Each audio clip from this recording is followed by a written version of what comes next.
Bonjour à tous et bienvenue dans cette nouvelle vidéo qui traitera de la création d'un fichier de gestion des stocks en utilisant la méthode du coût unitaire moyen pondéré sur Excel. Cela vous sera notamment utile pour analyser l'activité de votre entreprise et plus précisément les mouvements de stock de votre structure. Mais tout d'abord, si vous souhaitez aller plus loin dans les explications, je vous invite à cliquer sur les liens de formation dans la description de cette vidéo. Et si vous ne souhaitez pas rater mes vidéos sur la comptabilité, la finance et l'utilisation des outils tels qu'Excel dans le monde de l'entreprise, n'hésitez pas à vous abonner à la chaîne. Voilà tout, place au tutoriel. Et nous voilà donc pour cette nouvelle vidéo qui va traiter de la gestion des stocks, mais cette fois-ci avec la méthode dite du coût unitaire moyen pondéré. Donc on démarre comme à chaque fois avec un titre, gestion des stocks, méthode CUMP pour coût unitaire moyen pondéré. On peut mettre le titre en gras et en italique comme à chaque fois. Voilà. Donc on va faire un petit tableau. Qu'est-ce qu'il faut dans notre petit tableau? Donc d'abord, il nous faut la date. Vous allez devoir enregistrer toutes les dates à partir du moment où vous aurez un mouvement de stock. Ensuite, on va mettre un petit libellé. Il s'agira ici de savoir s'il s'agit du stock initial, d'une entrée de stock ou d'une sortie des stocks. Ensuite, nous allons avoir, je vais d'ailleurs rajouter une ligne ici, nous allons avoir la colonne des entrées de stock, qui sera constituée donc de la quantité de stock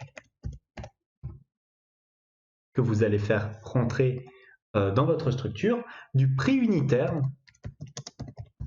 de l'article qui va se trouver en stock, et enfin du montant qui correspondra au prix unitaire fois la quantité. On peut fusionner et centrer pour bien montrer qu'il s'agit ici d'une seule colonne. On fait pareil ici, on peut mettre nos titres sur deux lignes. Ça permettra une meilleure lisibilité de votre tableau. Et on centre tout. Comme ceci. Comme nous avons les entrées, nous avons aussi les sorties, enfin la sortie. Et là, pareil, on a donc la quantité de stock qui sortira, le prix unitaire, et enfin le montant, qui correspondra là aussi au prix unitaire fois la quantité. Comme avant, on fusionne notre petite cellule du haut, et on centre tout le reste. Voilà, c'est resté. Donc, c'est très bien. Ensuite, dernière colonne, nous allons ici calculer véritablement le coût unitaire moyen pondéré. Il s'agira de la colonne qui servira un peu d'inventaire sur vos stocks. Donc, on va l'appeler stock, entre parenthèses CUMP, pour bien indiquer la méthode de gestion de stock, puisqu'il y en a plusieurs. On la tire sur trois colonnes, on fusionne comme à chaque fois, et là encore, nous avons la quantité, le prix unitaire et le montant. On peut un petit peu mettre en forme. Je vous conseille de le mettre éventuellement en vert. Voilà, comme ceci. En gras aussi. Peut-être mettre des bordures un peu partout. Et voilà pour nos en-têtes. Première ligne, la ligne de date. Donc ici, je vous laisse naturellement la remplir à la main puisque c'est vous qui allez devoir la remplir. En dessous du libellé, la première ligne sera toujours la même puisqu'il s'agira ici d'inscrire votre stock initial. Ensuite, étant donné qu'il s'agit là de votre stock initial, je vous conseille de ne rien mettre dans entrée ni sortie.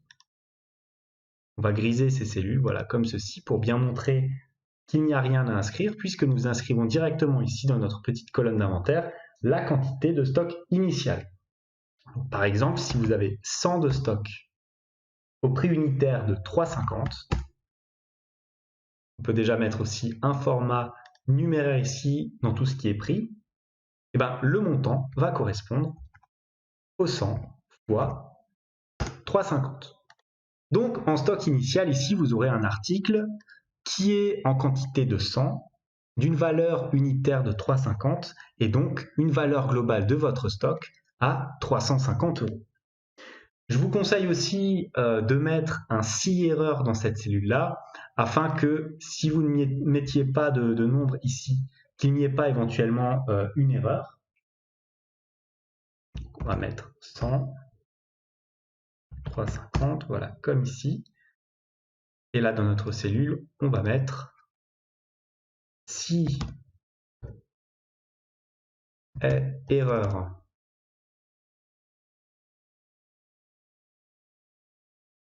de notre quantité fois notre prix unitaire, donc comme ceci, alors on affiche une cellule vide.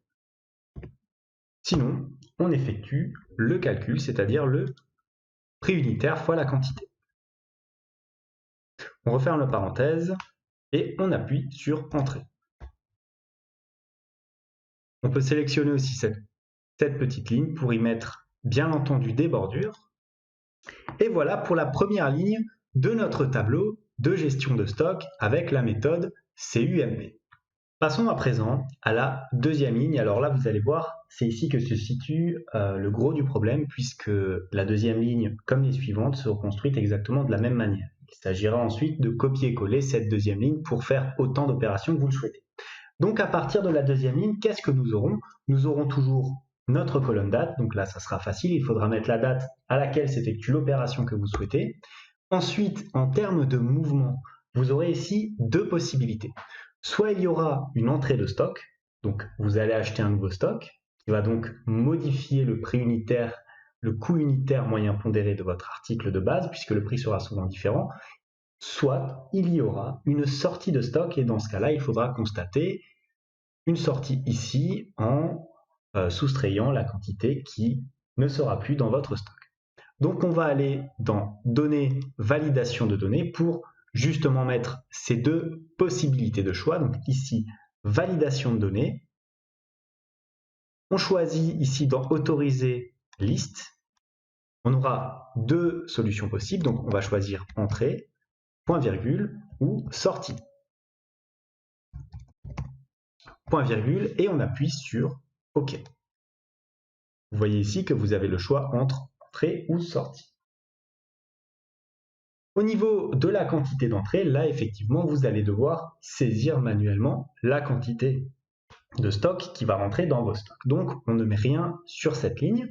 Pour le prix unitaire, pareil, c'est vous qui devrez renseigner cette cellule puisque le prix unitaire proviendra de l'achat.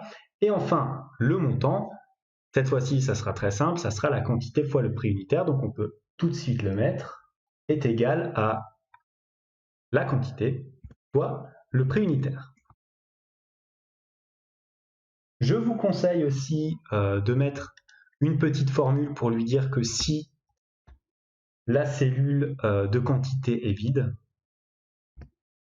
alors il vaut mieux afficher une cellule vide, c'est beaucoup plus propre. Notamment le cas si vous avez sélectionné ici sortie. Dans ce cas-là, il faut que notre colonne d'entrée n'affiche rien. Et on ferme la parenthèse. Voilà. Il n'y a rien, c'est normal, on n'a rien mis dans quantité. Si là on rajoute 10, avec un prix unitaire de 2, on se retrouve effectivement avec 20. Vous pouvez aussi mettre un format monétaire directement ici, dans toutes les colonnes où il y a marqué prix unitaire. Donc pour cela, vous allez dans Accueil, ici, Format nombre en comptabilité. Voilà, donc on peut supprimer cette cellule, voilà. Ensuite, dans le cas où vous choisiriez ici le stock.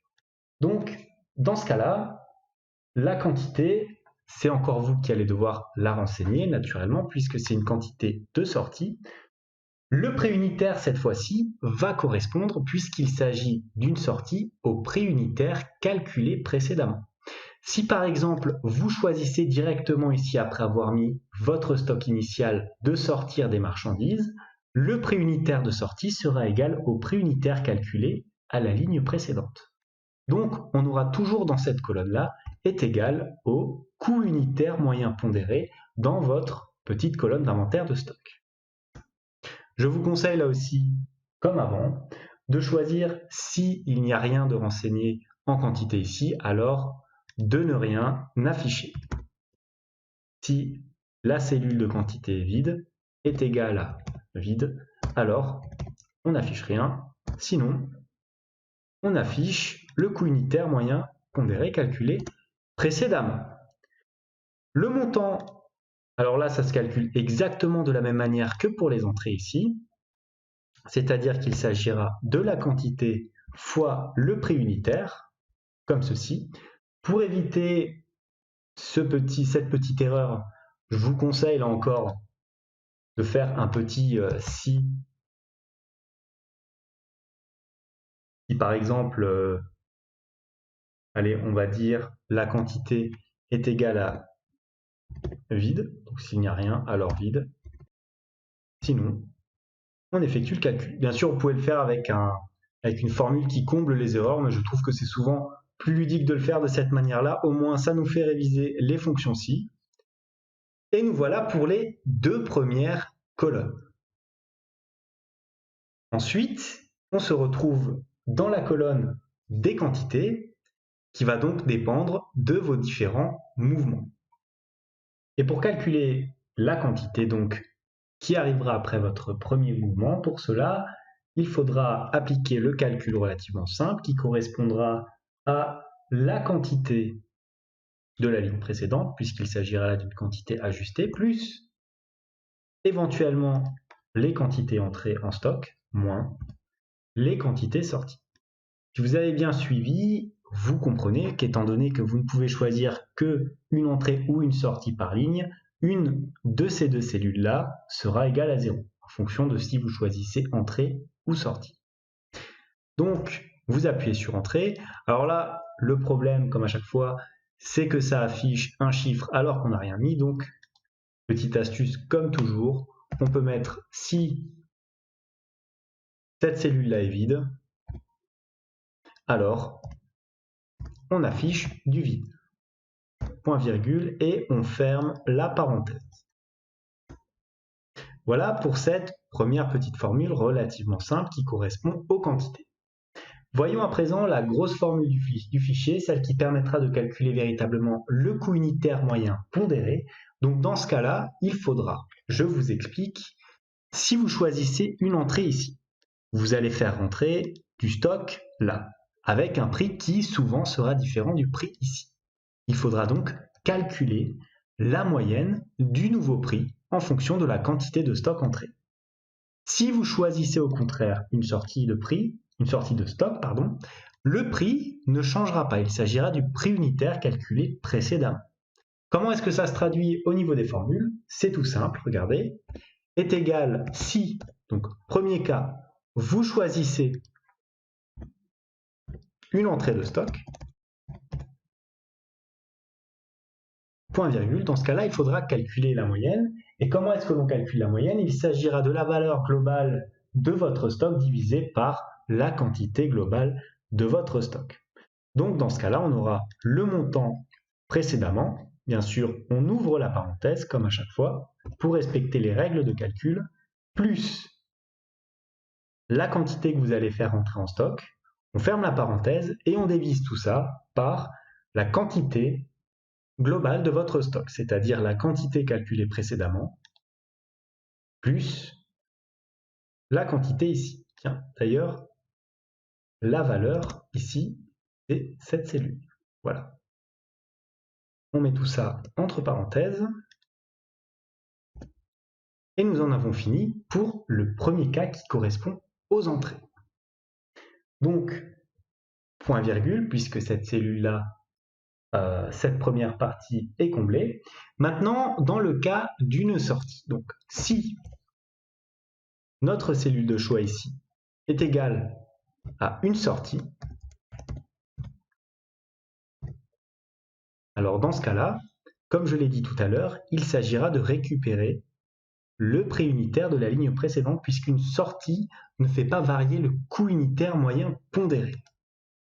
Donc, ça sera ici K5. Point virgule, on affiche une cellule vide. On vérifie bien que toutes les parenthèses soient fermées et on appuie sur Entrée. Vous remarquez qu'ici, rien n'est affiché, c'est tout à fait normal. Vous pouvez tirer la colonne des montants. Là, par contre, pour la deuxième ligne, il s'agit exactement de la même formule que pour la première ligne. Donc, vous pouvez la tirer comme ceci. Elle n'affiche rien, c'est normal. Voyons à présent ce qui se passe lorsque l'on choisit de faire rentrer du stock dans notre fichier. Tout d'abord, on voit qu'ici, nous avons une cellule de valeur. Donc, il convient, à mon avis, de remplir les cellules qui doivent l'être. Donc, en quantité, nous allons faire entrer par exemple une quantité de 100 articles à une valeur unitaire de 5 €. Le montant sera donc de 500. Là aussi, vous pouvez mettre un format comptabilité dans cette colonne là aussi. Voilà. Et donc, dans ce cas, vous voyez très bien que votre prix a varié à la hausse puisque vous avez fait rentrer une quantité de stock à un prix supérieur au prix unitaire calculé précédemment. Si on fait le chemin inverse, on choisit une sortie de stock. Dans ce cas-là, nous ne remplissons pas ces cellules et nous remplissons la quantité sortie ici. Donc, nous prenons 10 et nous nous retrouvons donc avec une quantité de stock actualisée à 90 pour une valeur de 3,50 puisqu'ici, ça ne change pas. N'oubliez jamais que les sorties de stock ne changent pas le coût unitaire moyen pondéré. Donc, notre cellule nous donne effectivement la valeur actualisée de notre stock. On peut y placer des bordures, voilà, comme ceci, pour faire en sorte de rendre notre tableau beaucoup plus lisible. Bien, on va la supprimer et je vais vous montrer encore une dernière chose qui va concerner les mises en forme. Donc pour les mises en forme, là le but du jeu ça va être très simple, il va falloir indiquer à l'utilisateur en grisant les cellules qui ne le concernent pas que lorsqu'il choisit entrée, il doit bien remplir uniquement les cellules d'entrée, donc il faudra griser les cellules de sortie et de la même manière, à l'inverse, s'il choisit la sortie de stock, donc dans ce cas-là, il devra remplir ces cellules-là et il faudra griser les cellules d'entrée. Donc pour ce faire, vous allez sélectionner déjà nos cellules ici d'entrée. Donc vous allez dans mise en forme conditionnelle, nouvelle règle. Vous allez ici dans utiliser une formule pour déterminer pour quelle cellule le format sera appliqué. Vous allez utiliser comme formule est égal à, voilà, si cette cellule-là, on enlève le dollar de sorte à ce que l'on puisse copier-coller vers le bas naturellement cette ligne, est égal à 2 points sortie, respecter l'orthographe. Donc dans ce cas-là, s'il s'agit d'une sortie, eh ben, on va appliquer un format de cellules entièrement grisé. Donc pour cela, vous allez dans remplissage et vous choisissez le gris qui vous correspond. Voilà, celui-ci, il est parfait. On appuie sur OK et encore sur OK. Vous voyez qu'étant donné qu'on a choisi sortie ici, nous avons les cellules d'entrée qui se grisent pour indiquer à l'utilisateur qu'il ne doit pas les remplir. Si on choisit entrée, les cellules ici ne se grisent pas. On va faire pareil pour les cellules de sortie. Donc on va dans mise en forme conditionnelle, gérer les règles, nouvelle règle. On sélectionne la même chose qu'avant, on fait égal. Cette fois-ci, on enlève encore le dollar, est égal à entrée.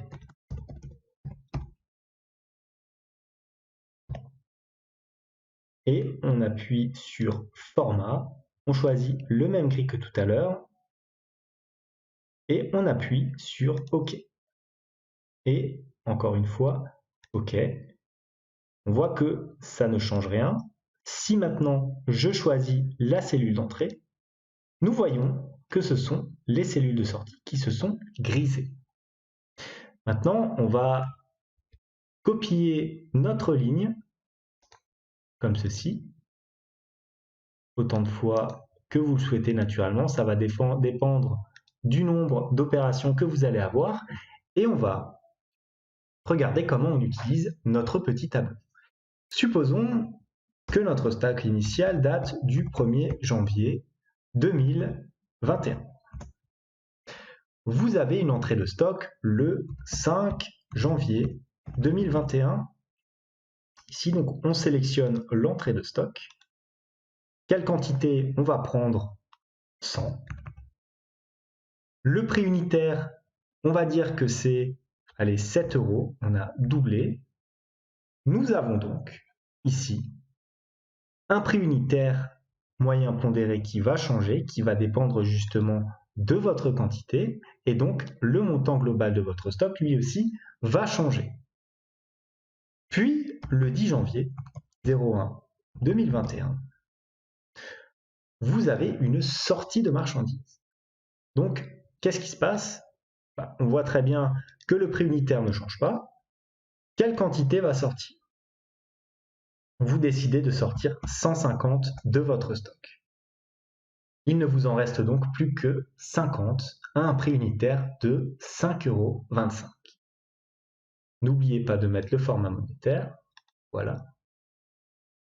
Si le 20 janvier 2021, il vous arrive encore de faire rentrer votre stock pour, mettons, une valeur de 250, à un prix unitaire cette fois-ci de 1 €, vous voyez que votre coût unitaire moyen pondéré à date va donc baisser en conséquence.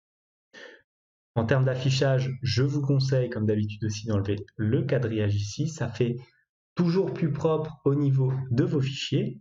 Et voilà donc votre petit journal des stocks en utilisant la méthode du coût unitaire moyen pondéré qui vous donnera à la date la plus récente la valeur de votre stock en utilisant cette méthode.